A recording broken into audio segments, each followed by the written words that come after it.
You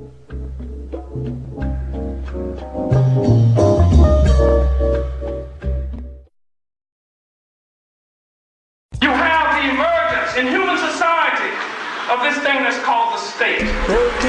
What is the state? The state is this organized bureaucracy. It is the police, it is the army, the navy, it is the prison system, the courts, and what have you. It is the state as a repressive organization.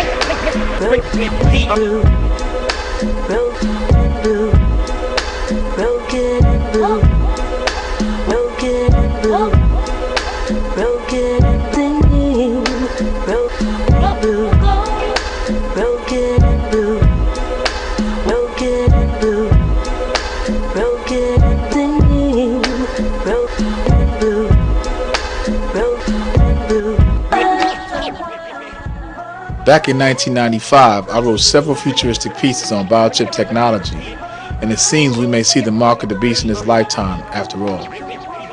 According to MSNBC.com, dated October 13, 2004, the Food and Drug Administration approved Applied Digital Solutions of Delray Beach, Florida, to market computer chips for humans. Of course, Wiley's way of debuting it to the world is through some kind of medical hoax. The claim is that its use will assist doctors storing medical info on their patients, but they haven't elaborated on what else they have in store for these chips. Called the VeriChip, is so small it's the size of a grain of rice. This chip is inserted under the skin with a needle in a procedure that takes less than 20 minutes and leaves no stitches. The microchip alone looks like a dot on your finger, but don't sleep its size. This chip holds mad info about you. Used as a tracking device, Wiley would know where you are when you purchase items in stores instead of exchanging cash, charges, or checks. The police will know who you are without even asking. They will be able to find out if you are a part of any groups that may cause harm to the best interests of the New World Order. They'll have the ability to know where you work, if you work, and all your money exchanges will be done on a debit-credit basis. We already no longer receive paychecks thanks to direct deposit. So you can see the plan is already in motion. The word privacy will cease to exist. Most think it hasn't happened yet, but Congress passed a bill in 1995 that allowed increased phone taps this and every year. And since Bush's bogus war on terror and the deceitful Patriot Act, I'm sure damn near everyone's already tapped. And for what? Because Big Brother is mad paranoid and wants to monitor the people as he should be, because he knows his time is almost up. The VeriChip silently and invisibly stores code about you that releases specific personal information when a scanner is passed over it. For all you biblical heads, does this not sound like Revelations 13 verses 16 and 18? The microchips have already been implanted in 1 million pets and an unspecified amount of humans, and the number is growing as we speak. However, we'd be naive to think inevitably the chips won't be used mainly to track us. Biochip technology enables a select few to keep tabs on everybody else.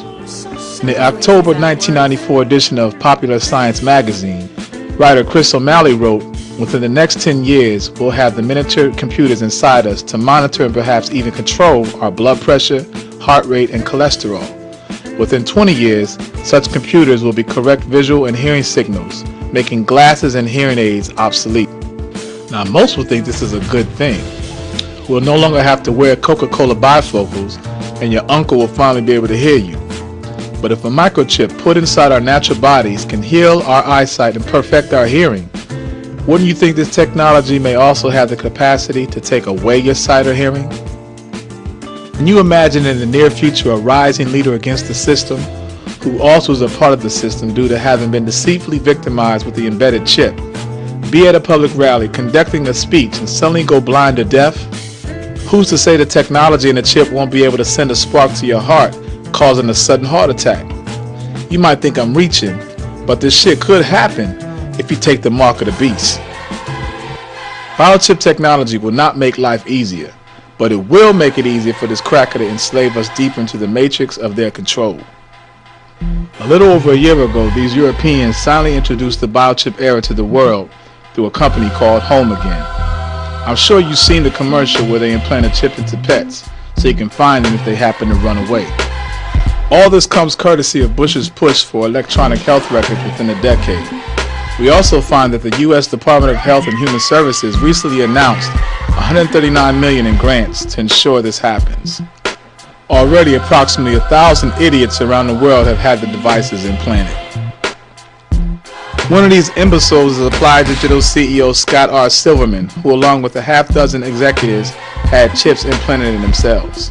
So far, the implant has been used for things like speed payment, which operates much like a smart card, allowing you to simply scan your hand and money, soon to be called credits, are deleted from your bank account. The Cleveland Business Wire published on November 8, 2004, the United States demand for biochip products and services is projected to increase 20% annually to $2.1 billion in 2008. DNA chips will continue to generate broad usage in the research of human genetics. The industry is counting on billions of revenue as Whitey continues to try and be God in their quest to ultimately control the entire planet's population, as well as create artificial beings that can be used as expendable missionary warriors to carry out their plan of global domination. So peep this. It's illegal for the United States to spy on its citizens, yet they do it anyway, but in their usual technological way. See, they have someone else do it for them. Under the terms of the UK-USA agreement, Britain spies on Americans and America spies on British citizens, and then they trade the data. This way they can still spy on us legally. This system is called Echelon. Other nations involved are Canada, United Kingdom, Australia, and New Zealand. The London Telegraph reported December 1998 that the Civil Liberties Committee of the European Parliament had officially confirmed the existence and purpose of Echelon. Quote, a global electronic spy network that can eavesdrop on every telephone, email, and telex communication around the world, end quote. On August 25, 2001, English professor Kevin Warwick, head of the cybernetics department at the University of Reading, claimed to be the first person in the world to have a computer chip surgically implanted into his body. He demonstrated how the chip works by simply walking through the front door of his department, and a computer greets him and tells him how many new emails he got.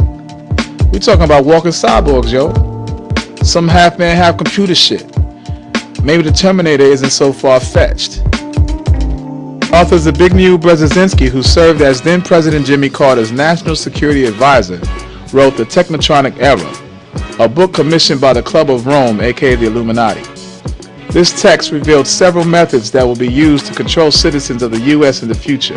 In particular, it gave notice of cloning and robotoid, or people who acted like people and who seemed to be people but who were not. So what'll happen if you don't take the mark, which is the biochip? I don't know. Personally, I think Whitey realized this and they want chaos to happen. They know many religious folk will not submit because of what the Bible says. This will make them suitable candidates for prisoners, or maybe even cellar dwellers, like in the movie Demolition Man. Are these the last days? The future seems so uncertain. Rest assured, you're going to have to make a choice, and a choice you make will either enslave you or make you a rebel. Me, I'm a rebel on. Uhuru.